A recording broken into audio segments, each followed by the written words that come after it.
I spend quite a lot of time lying down these days. And it's very purposeful. Because it allows me to slow down and not be so reactive in life.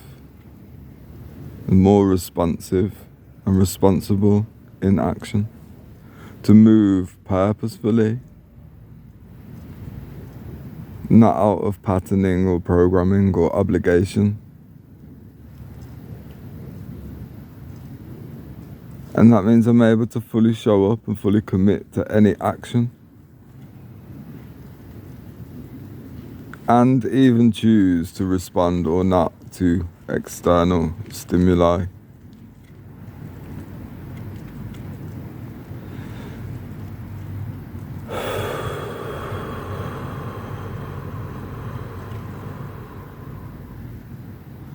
In my first life, I moved too much.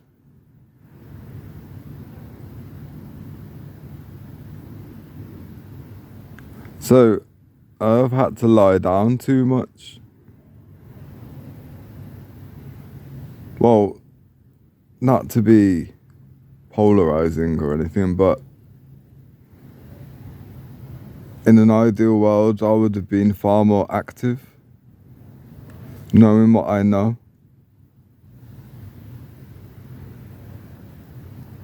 Featuring the characteristics that I do, the gifts that I have to share with this world. But my responsiveness in trying to be of service, in thinking or feeling, having been informed that inactivity equals death, or being kicked out the tribe, or, well, one and the same thing, rejection, abandonment. If you're not being part of the machine,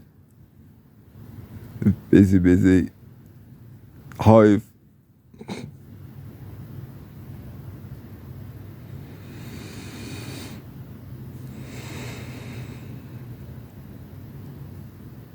There is an organic hive.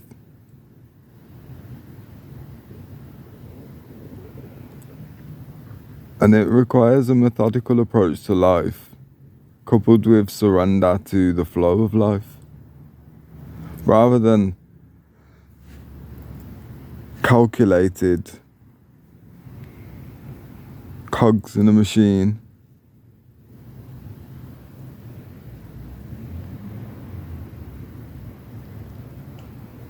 it's more like the waves and tides of an ocean.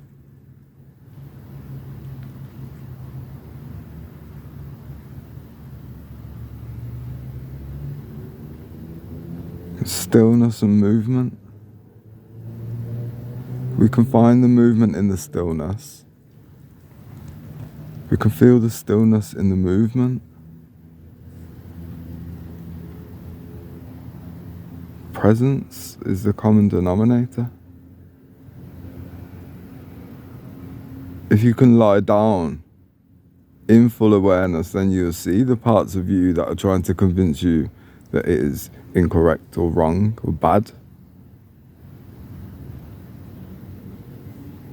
And the resultant guilt and shame for not moving. Animals don't feel guilt for doing exactly what they need to do.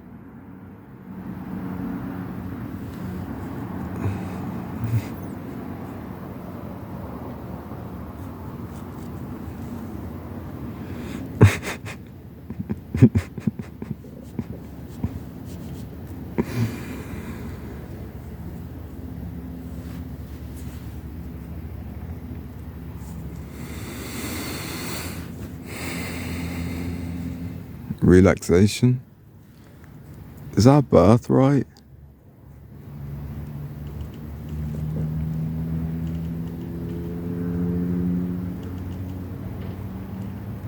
We've been infused with all sorts of emotion to pull us off center and polarize us, and to feel like life is against us and that humans can't be trusted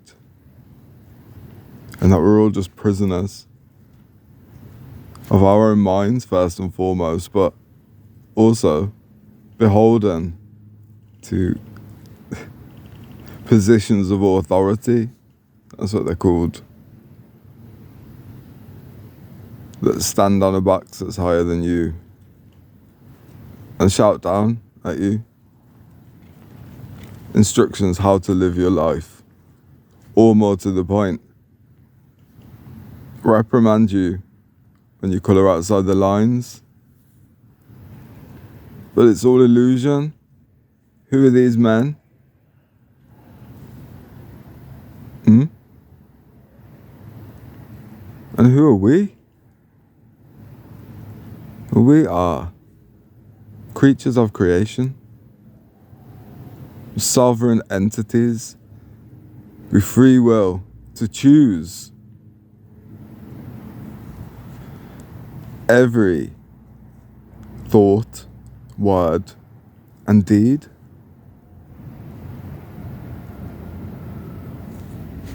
To tune in to the consciousness of our body and surrender to its will.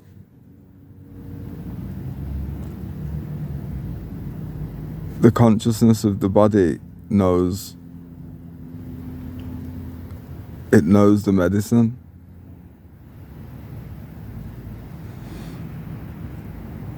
We're not the body, but the body is a tool. Or it's a weapon turned back on itself.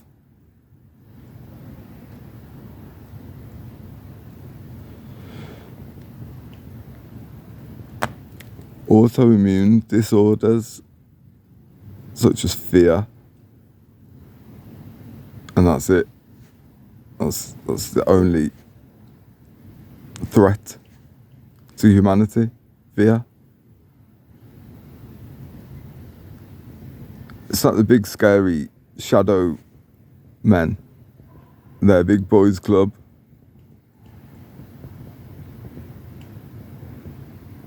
There are only positions of power in this world because people are consenting. The world is only a scary place because people are projecting fear into it. And it's a living template. So, any group that you are in, well, traditionally, any group of humans is a cult that relies on you all agreeing to the same delusion or version of reality, on the presumption that any other reality is bad, but that's missing a vital part of the puzzle. That reality is a holographic matrix that is informed by people's belief and faith and psychic projections.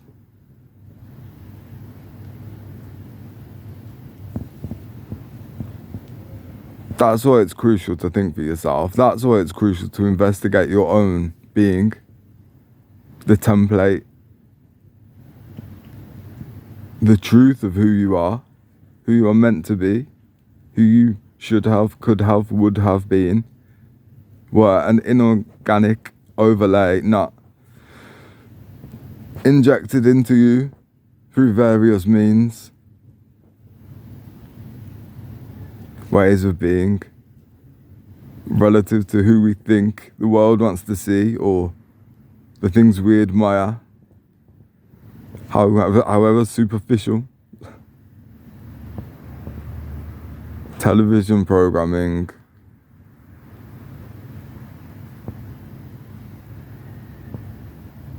that's where the news comes.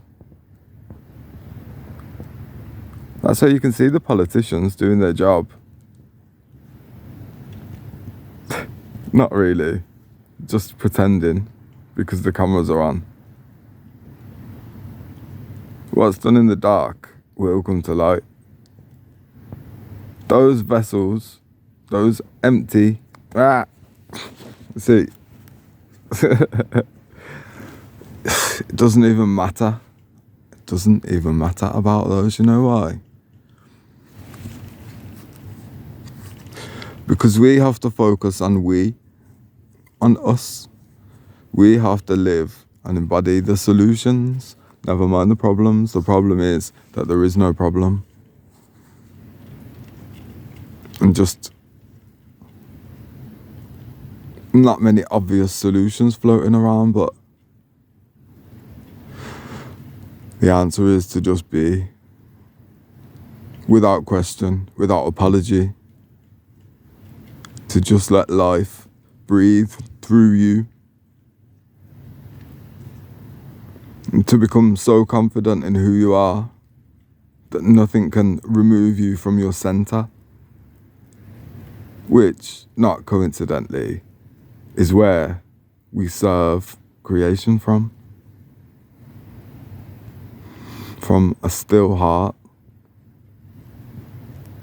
a clear conscience,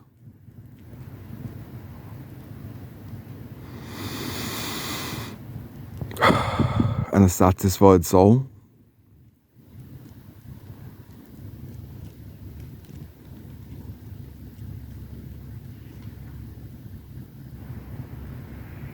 And we can find that contentment lying down, or standing up, or sitting, or crouching, or running.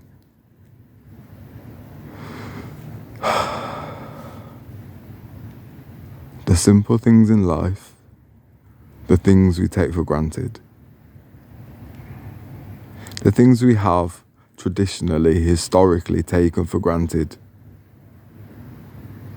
That's the common denominator. The fundamental basics of being human are what we all have to experience. It doesn't matter what colour you are, which country,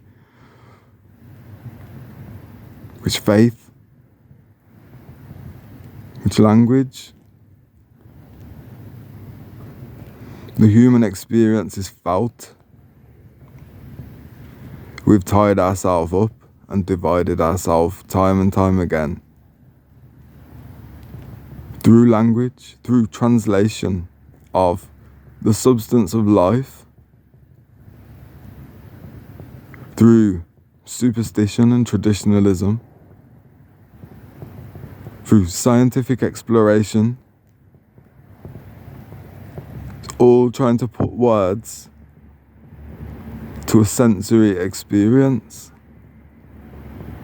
It's for us to feel and enjoy and appreciate. Sure, when you're traversing the darkness and the underworld, it can feel like all hope is lost. And that's the point, right? Because when it's not, well, what a gift. How would you ever get that feeling? How would you ever learn to love God and love and life if you hadn't at one point felt like everything was lost?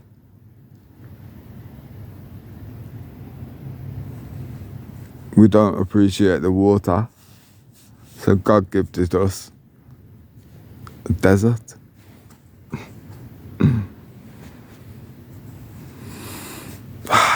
For us to find that source within ourselves,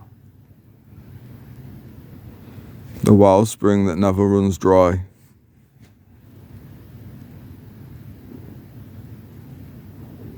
And some call it hope, but I feel like hope is lack mentality, acknowledging that you need something, but blind faith is beyond words. It's a magnetic pull. whereby something within you that is just out of grasp is certain. There is a light that never goes out.